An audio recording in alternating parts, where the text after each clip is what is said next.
Това видео достига до вас благодарение на Goldring, Аудиотехника, Project Audio Systems, ACOUSTICS и QED. Здравейте, приятели! Аз съм Дуди и в днешното видео съм с Алекс Монро от Armor Home, с който ще си поговорим малко повече за ACOUSTICS, QED и Goldring. Hi, Hello. Thank you for taking the time for this interview. So first, I would like to say some facts about QED. QED was founded in 1973, over 5 decades ago, taking its name from the Latin phrase quod erat demonstrandum, which means to be demonstrated. What can we expect from QED this year at the Munich event? Okay. We are showing a new version of our flagship cable, and that is the model Supremus, and this is now called Supremus ZR. And the reason that we call it that is that we have changed the material used for the connectors to zirconium. And this is a material that's used in scientific applications or in even jewelry, and it is being adopted because it is not metallic, so it's not like a ferrous material, and it means that the eddy currents that can be created when you have a high amount of electrical energy moving through a large speaker cable going to large speakers from a large amplifier, you don't get negative eddy currents which can spoil the sound. Okay. So cables are often a hotly debated topic in audio. So in your point of view, how important are cables in an audio setup? Oh, critical. The interesting thing is that 50 years ago, nobody thought it was important, even me. And literally, we would just use the cable that you connect a light to a plug in the wall for our speakers. The founder of QED said, no, we can make a specialist speaker cable that is appropriate to the job, not just pick up any old cable you can. And he went from there to actually having a scientific study commissioned to show why it's important to have a proper speaker cable. And the fundamental is having enough diameter of copper in order to conduct enough energy so that it doesn't get flawed on the way to the speakers. And by that, I mean that a speaker is nominally 6 or 8 ohms in impedance.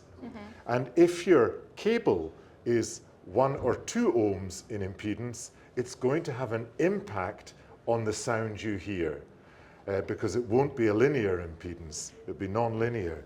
So you want to have something that's got the least possible impedance. And that's why we've devised specialist speaker cables. Thank you very much. What characteristics define a high-quality cable?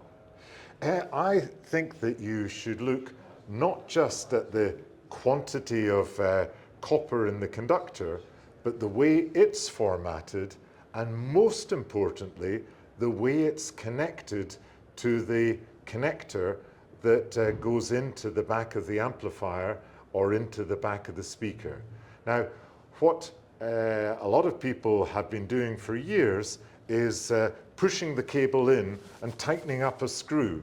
And this is not very good because you can still get oxidation in the joint. We've created what we call a cold weld, where we can use an airlock technique where we crush the connector, the inside of the connector, around the cable, and it pushes all of the air out from the joint so it can't oxidize, and it makes it the best joint possible. Thank you very much. Which do you prefer for audio cables, copper or silver conductors? I'm a copper guy. We have gone down the path of producing silver cables. We've gone down the path of producing silver-coated cables. So we like to give people the option, but fundamentally, the cables that I've enjoyed listening to most have been copper. But they've not just been conventional cables, they've been made using our XT principle, where you have a dielectric running through the center of the cable, and the copper is in a ring around the outside. And you can see a picture of it here. Yeah. Thank you very much for your answer. Is there a benefit to using banana plugs, or is it better to connect cables directly using just the wire? Banana plugs will give you a better connection, but sometimes for practical reasons you have to use bare wire. For example, if you're mounting a rear channel or even a front channel loudspeaker onto a wall bracket, there won't be space behind it for a conventional banana plug, so you'll have to use a bare wire in the terminal there. Yeah, thank you. A common question in audio forums is about budget allocation. What percentage of an audio system budget should be devoted for cables? Okay, that's it's a good question, it depends upon the makeup of the system, but let's for a minute forget any of the cables which are interconnects and only think of the speaker cables. And I think that you should consider spending between 10 and 20% of your speaker budget on the speaker cables. Yeah, thank you. I appreciate that the QED website offers free access to extensive cable research documentation. What inspired this approach?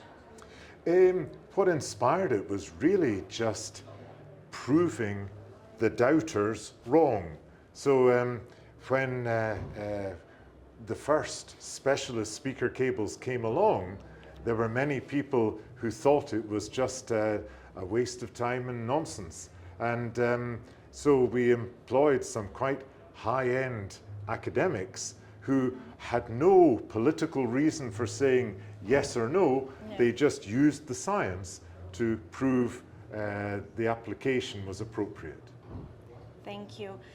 Turning to GoDrink, which has been around for over 120 years, what's the current status of moving iron cartridges in your lineup? And are there plans to reintroduce them? Sadly, no.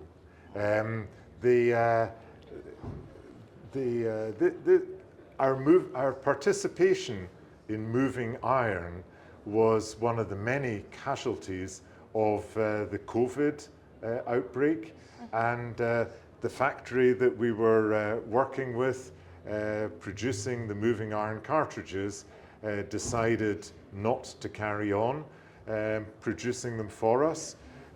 We looked at doing it ourselves within our own factory in the UK, but we decided that the investment and the time allocation would be too high for the return. Because although moving iron has been successful in some territories, it is still a very small part of the gold ring business compared with moving magnet especially and moving coil. Thank you. Among the cartridges you offer, which one is your favorite and why? Right, okay. Well, I am not a high-end person. I have spent a lot of time with turntables, but that's because I worked in nightclubs and discotheques for some years, designing them and building them. And so at home, I have what I have for a turntable is closer to what you'd see in a discotheque than what you would see in a high-end audiophile's home. So my preference is our E-series or 1000 series moving magnet. And the best of the moving magnets is the 1042, and I also very much like the newly introduced E4. Okay, if you want, we can move here just to show your favorite cartridge. So this is the E4, which has only been in the market recently, and this is the 1042, which is the top end of the 1000 series, which has been in the market for many tens of years, so probably about 30 or 40 years. Okay, thank you. Moving on to ACOUSTICS, nearly 20 years old, is one of your younger brands. What sets ACOUSTICS apart from other brands? Okay, well, firstly, I have a lot of experience in being able to tell you, because I've worked for a few other speaker brands during my career. But what we set out to do from the beginning was, when we entered a market area with ACOUSTICS, we wanted to provide people with products that were as good or better, but better value for money. So that's always been at the center of our aim. The second thing that's at the center of our strategy is that we have used the same appearance and mechanical designer since we started the brand, and most of the same engineers. And what we are aiming to do is to create just the right balance between appearance design and also acoustical design. And they work together as a very, very good team. It's not that one leads the other, it's very much teamwork in getting the right solution. So a loudspeaker is a large item that has to go into people's homes. So we have to be very thoughtful about the finishes that we offer, about the safety of the product, that it doesn't fall on children or pets or something like that. The fact that it is strong enough to withstand a vacuum cleaner or something like that. So there are many facets that go alongside the acoustical side. But the acoustical side is extremely important for us. And we've developed, since ACOUSTICS was started, we've developed a number of technologies which are unique to ACOUSTICS, and as range after range has been produced, we have trickled them down through the ranges. And one of our key aims has been to not only provide products that have the looks to fit in with different houses, but to recognize that people don't live in listening rooms that are perfectly symmetrical, that have no windows, that have carpets. They live in all sorts of different shapes of homes. And we put a number of different facilities into our products to allow you to put them into a corner, or up close against a wall, or out in the center of the room, in order to do that by providing different controls on them if they're powered products, or a foam bung that fits into the rear of the cabinet in order to vary the bass response depending upon their location. Yeah. In my opinion, you're doing great. My favorite model is M40, and the design and the sounds they were impressive for me. So I think you're doing great. Well, we're delighted to hear that. The next question is, what new developments are coming for ACOUSTICS? Well, we coming to the show here at high-end Munich, we are previewing a new range called 3000C. And I can move across so that Yeah, you can sure. see it. You can show me. Thank you. So this is an example of 3000C, and it's called the 3050C. And it is the largest model in the range. And what's special about it is that, as I said before, we've trickled down some technology that's been used elsewhere, and we have brought from the 5000 series something called continuous curved cone. And that's why we call them 3000C, because all of these models have a continuous curved cone that's been designed specifically for them. Now you're going to ask me, what on earth is that? Yeah. Well, what that is a new way of designing the shape of the cone. And there are two different types of cone that you will see in loudspeakers. One is flared like this, and that performs quite well at the high-end frequency, but not so well at the bass frequency. And then you see a straight-sided cone, and that performs well at the bass frequency, but not at all well at high end. What we've done with a lot of experimentation is produce a profile which gets you the best compromise between the two. And it provides an extraordinarily responsive bass to the sound. But it's not just about the bass, it also gives you very good dispersion, which means that you can blend it with the tweeter really well in order to get a nice smooth frequency response, high sensitivity, and good bass extension, which are all things that you're aiming for with a loudspeaker design. So how can you describe QED, Goldring, and Q-Acoustics each in 3 words? That's not an easy question. Okay. Q-Acoustics, innovative, Goldring, traditional, QED, exceptional. Thank you. Do you prefer analog or digital audio sources? I am a child of digital, which means that when I began listening to music, everything was analog.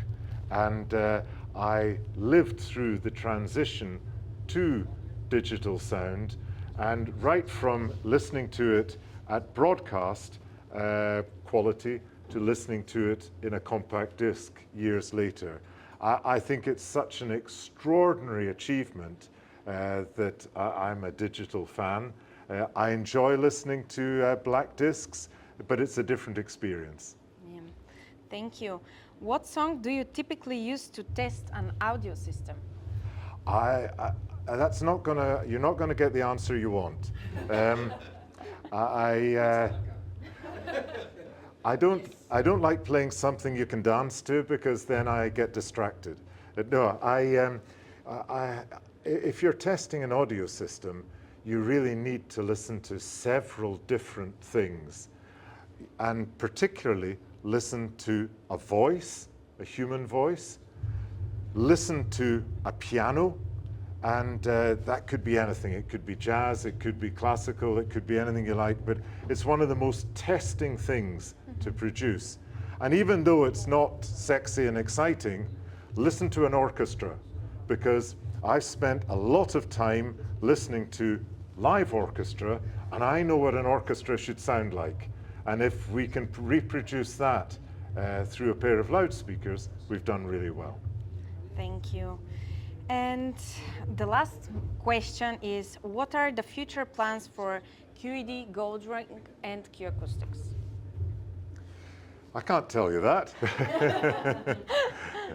No, seriously, we don't share our future plans. until we are much closer to introducing them. But I can tell you that there is the highest level of investment that we have ever had going into all three brands. And if you think about the quantity of products you've seen coming from us in the last 12 months, it will be a lot more than that in the next 12 months.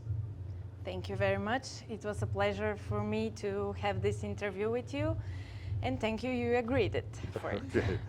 A mutual pleasure. Okay. Аз бях Дуди, приятели. До следващото видео.